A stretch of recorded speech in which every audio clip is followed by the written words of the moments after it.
Hello, I'm Justin Gorman. I'm Alexander Chacha. And I'm Ryan Kerr. Today we'll be talking to you guys about importing high-performance hockey sticks from the United States to Canada.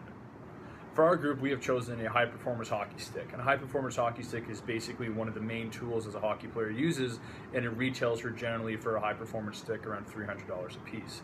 This is obviously a very lucrative product that will allow us lots of room for profitability, as the cost to actually manufacture the stick is actually much less. Our plan is to manufacture the sticks in the United States, in Michigan, hopefully, as this will allow us to have a cheap transportation to our selected target market, which is Canada. The target market that we're looking towards is obviously hockey players. This can be either towards minor hockey players, either rec league players, and even pro players for that matter. There's a huge market in especially Canada, but all over the world for that matter. So there's lots of opportunity for us to expand on what we have, what we've planned on. The reason that we chose this product is because we are all passionate about sports. Our group members, we love sports, we love the ability to be able to have kids exercise, to have people exercise, and we just believe that it's something that's going to become a bigger trend in the future, as especially here in America and North America, as the exercise trend or the healthy foods trend or something along the lines of that is definitely on the upward swing.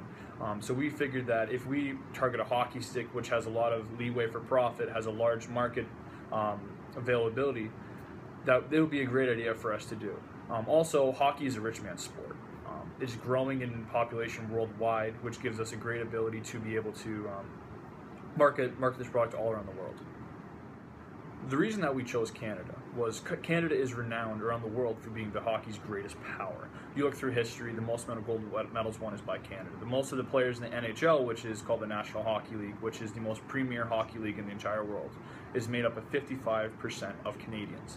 The next closest percentage of hockey players is 30%, which is the United States, and below that, all the rest of the European countries are either 15 to 10% lower. So if you're looking at getting brand recognition from our stick, our goal is to be able to infiltrate the minor hockey system, the junior hockey system that feed into the NHL in order to get recognition for our product on a global scale. To put this in comparison to other countries, we looked up the amount of enrollees in hockey in all the world. So, for example, Canada has 721,504 hockey players enrolled currently in their minor hockey association called Hockey Canada. The next closest country is the United States, which has around 519,000. The next closest country is Russia at 84,270. There is a very wide variance of how many people that we can actually target our market to.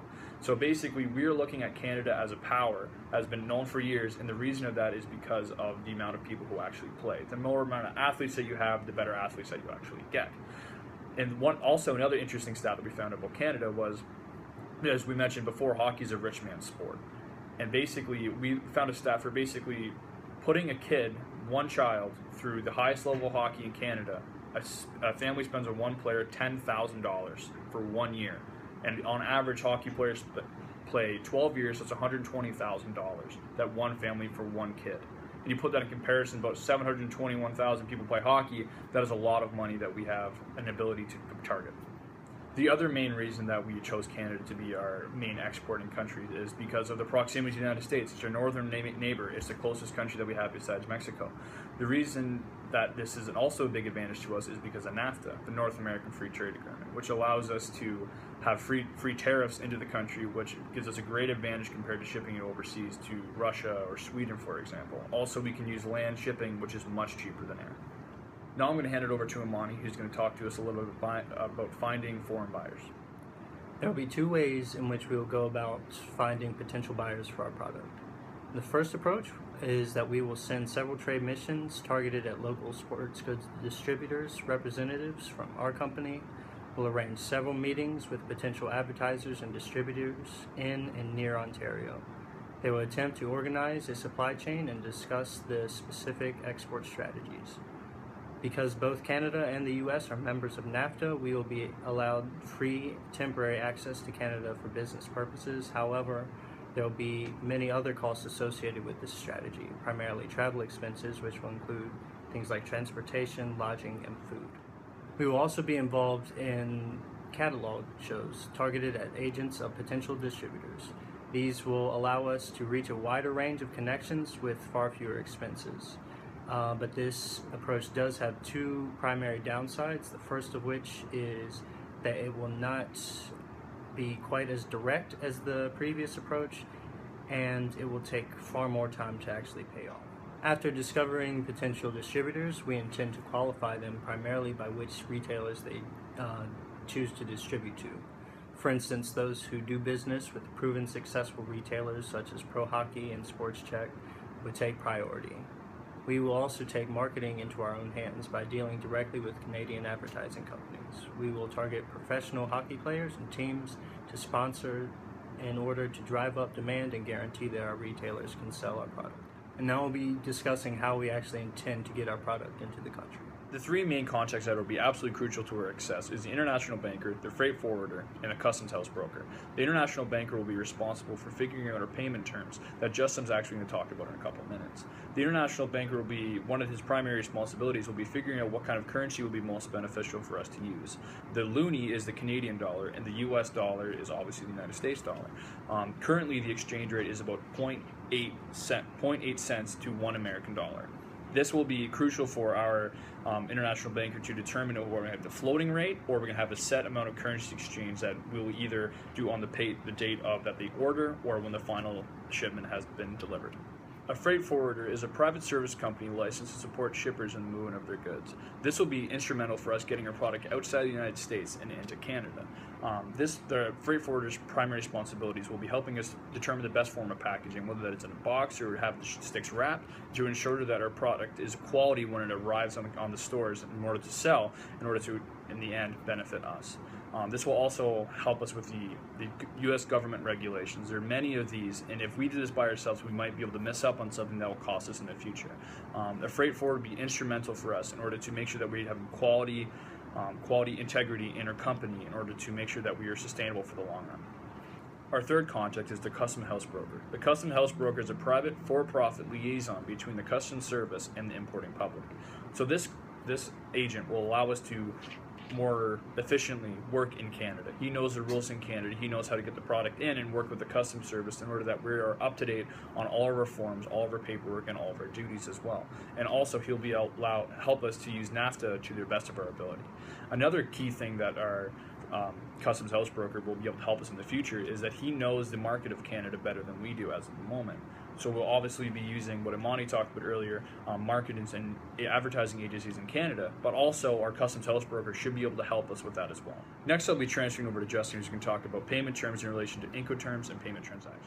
In regards to Incoterms, we will be using free carrier, otherwise known as FCA. This requires that we as the seller make sure that the goods get to a certain named place that is named by the importer. This could be a warehouse, an airport, or any other type of facility that is specified by the buyer. The word free here, it just means that we have the obligation to get those goods from our warehouse to that specific named place by the buyer. It is simply our duty to do that, and then from that point on, it is the buyer's responsibility to take the product to wherever they may need it to be. For our payment terms, we decided that a site draft would be best. The importer in Canada's bank will hold the documentation, and then once the importer will release the funds to pay for the product, that is when the transaction will be complete. These are one of the most common methods that are used with exporters throughout the entire world. This method is cheaper than a letter of credit, but also it must be taken into consideration that the importer can refuse to honor the draft that is created. In conclusion, we feel that we have a very strong framework to create a very profitable and sustainable business. The only holdup that we have is the labor rates in America are not competitive compared to where some of these high-performance hockey companies are building their hockey sticks. For example, building our hockey stick in Michigan will have a very high labor rate compared to somewhere that's offshore. This will create us at a significant disadvantage, but we are very confident that we can create a quality product in the United States and use that to our advantage in marketing and saying it's a quality product made in the United States, and hopefully that will translate to the Canadian market, but also it could translate to a very large hockey market in the United States of over 520,000. One of the things that we feel we have to still learn on is the process of being able to attain a successful and reputable international banker, freight forwarder, and a customs house broker. We plan on being able to improve on this by going to the SBA, the Small Business Administration, who was able to give us more helpful guiding points, and also they're connected to the Import and Export Bank. These two resources will be able to give us great help, and both are free to us to be able to use that will greatly benefit our business in the future. So in conclusion, we feel we have a very great product, a very sustainable product that we'll be able to use in the future and be able to create a great starting point to leapfrog into other nations around the world. Thank you for listening. Have a great day.